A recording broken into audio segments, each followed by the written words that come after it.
Hello everybody, I'm Paul Tace. In this video we're going to be unboxing the Mavic Air 2. I'm going to be taking it for its first flight and share my first impressions with you, bearing in mind I'm used to flying the Mavic Mini. Let's get started.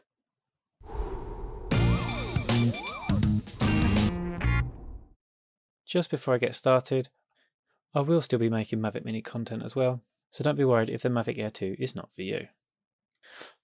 So I've ordered a DJI Mavic Air 2 Flymore combo with the Care Refresh pack, and it cost me £999. It's come in nice clean packaging that you would expect from DJI, and when you open it, it's got the carry case inside. Now the carry case is very different from the Mavic Mini's case. It's quite soft, it's got the straps on, and it's a completely different design as it opens from the top. And inside you'll find everything that comes with the Flymore combo. So obviously, the first thing I'm going to say is you get the Mavic Air 2 with it. You also get 3 ND filters, the ND16, the ND64 and the ND256. You get 12 pairs of propellers in total. This includes 8 spare propellers, 4 anti-clockwise and 4 clockwise. You get an AC cable adapter, a battery to power bank adapter, a charging hub which charges 3 batteries with a maximum lifespan of 33 minutes. Obviously you also get the newly designed remote. This comes with 2 pairs of joysticks, a communication cable to charge the remote, and you also get the 3 cables to connect the remote to your phone. Which phone you have will determine which cable you use. You'll obviously also get the required documents such as the manual and the quick start manual. And as we've already seen, you get the carry case too. Now overall, I like the carry case. It's got a nice amount of storage and it's got all the space you'll need. The one thing I didn't like about it is it was very soft and I would have preferred a hard case. I like the fact it had the strap, it makes it a lot easier to carry around with you, and there's no need to put it in a backpack. Although if you do want to put it in a backpack, that's why I prefer the harder case. Now inside, as we can see, we've got the different sections that we can move about, and we've got enough space for the remote and the batteries and the drone. This little pocket here caught me out at first. There's some extra little space to hide things, but I didn't notice it first time round. I ended up getting in contact with DJI's technical support saying that I had things missing, and they just told me to look in that pocket. I looked like a complete idiot. The drone itself is slightly bigger than the Mavic Mini and it weighs 570 grams. The arms fold in the exact same way and comes with a lot of DJI's latest features. It has a 4K camera and is capable of shooting in RAW and can shoot 240 frames a second at 1080. Now as you can see, it comes without the propellers attached, but this isn't a problem at all. One set come in a packet marked A, and when we get these out, we can see they're marked on top with a little grey circle. Now this grey circle indicates which motor it goes on. So as you'd imagine, you also get some propellers marked with the B. Now when you get the B propellers out, they don't have a grey mark on, and in fact they're just completely black. Now if we compare them side by side, you can see the difference. Now to fit them, it's a lot easier than the Mavic Mini with the screws. You literally just place them on and spin them into position. So just to show you from above, we can see on this motor, it's marked with a little grey mark, and this propeller's got the grey circle on. We simply put the tab into the little holes, and then spin it into place. And there we go, we can see it spins freely. And then if we look at the other motor, we can see there's no grey markings on, it's all completely black, as is the top of the propeller. And again, we put the tabs into the right place and twist it on. And we can see again, it spins freely. Now let's take a look at the battery. It comes on and off the drone very easily by just pressing the side and lifting it up. The charging hub is really easy to set up. You just connect all the pieces together and then just push the battery on. Now as I said before, these batteries do have a maximum lifespan of 33 minutes, which outdoes a lot of their most professional drones. The charger doesn't charge them all at the same time, it charges one after the other. And although it does have a nice slim design, I do prefer the design of the Mavic Mini, where you could slot it all in and also use it like a case. When it's charging, you can see the lights flashing on the battery.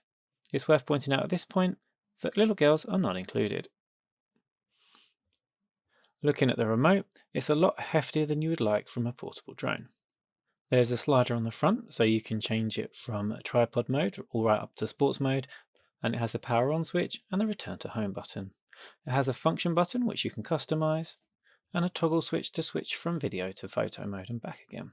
On the bottom you have your joysticks, which just screw onto the front of the remote.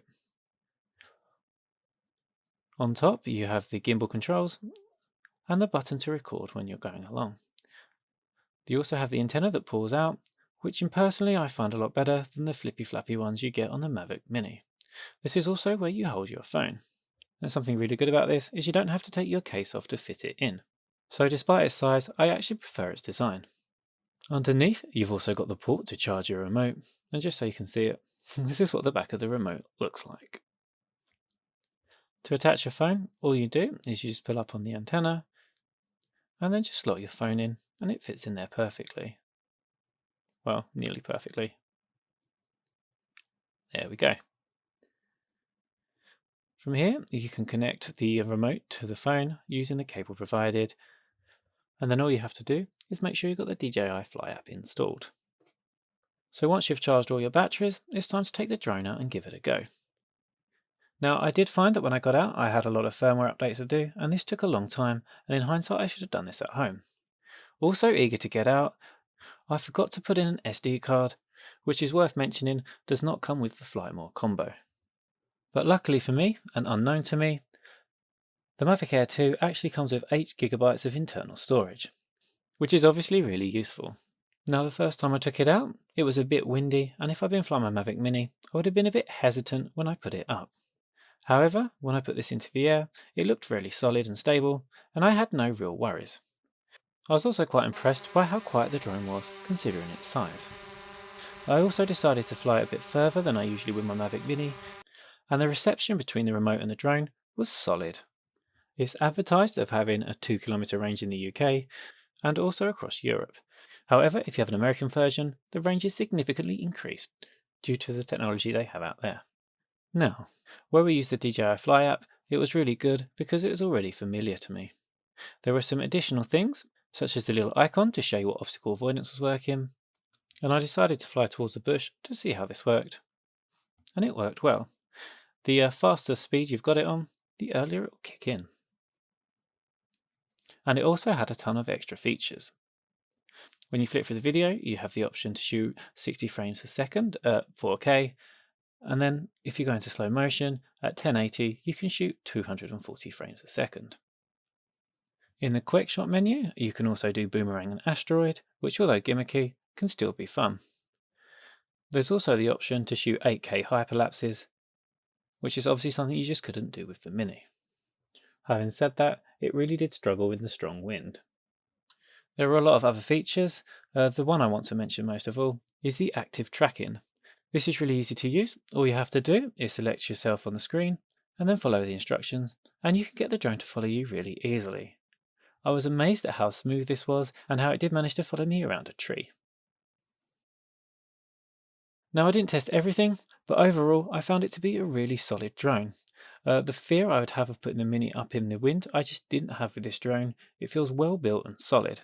The connection again is really strong. Now the sensor's a 1/2 inch, which is going to be larger than most of the other drones in this price range. So although it's twice the price of the Mini, I think the extra features more than justify it.